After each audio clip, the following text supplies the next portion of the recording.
Here's an AMI This Week shortcut with Laura Bain. Hey friends, you're listening to Self-Love is Blind. I'm your host Jillian, and I'm legally blind. Have you ever thought about hosting your own podcast? Maybe you've got some ideas, but you're not sure where to start. Recently, Jillian Gillis turned her podcasting dreams into reality with the launch of SelfLove is Blind. She's joining me from her home in Halifax to tell us more. Jillian, thanks so much for joining me. Hey Laura, thanks so much for having me. So what is your podcast, SelfLove is Blind, about? So SelfLove is Blind is about every one of us has a unique story, and I think sharing those stories is super helpful to others. I have a new guest on each week to talk about different topics, everything from loss and grief to body positivity to disability and mental health, and just how these things impact our lives, but also how when we embrace our true self, that's when you can really start to see a big difference in your life. If there's any question in your mind today, please just know that you're loved, you're enough, you're worthy, and the world is a better place because you're here. And I love you. So I was just wondering if you could tell me a bit about your own self-love journey. So I always kind of struggled with my self-worth and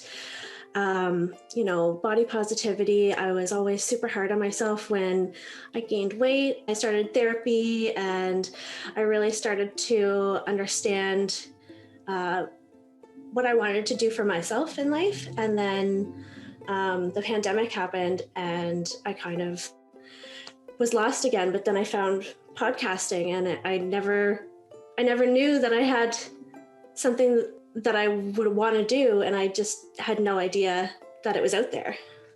So it sounds like it was kind of really a result of being sort of at home due to COVID that you got the inspiration. Absolutely. Yeah. Can you tell me what sort of work and planning went into putting the podcast out? Oh my goodness. It was a lot more than I anticipated when I first started the journey. I put a lot of my background to use in this way. I have 2 diplomas. I have one in marketing and one in IT. I taught myself how to do the editing. It was a lot of Googling, a lot of YouTube videos, but it took me 11 months before getting to launching the podcast. I'm wondering if you've learned anything about yourself through the process of putting the podcast out. Yeah, I always thought of myself as like not creative at all. When this kind of hit me, it really hit me, and I was like losing sleep just with all the ideas that were running through my head about what I could do with this and like the different directions that I could go. And it just kind of blew my mind that that creativity has been in there for 30 years. What are you hoping that people take away from the podcast when they listen? I hope people take away that,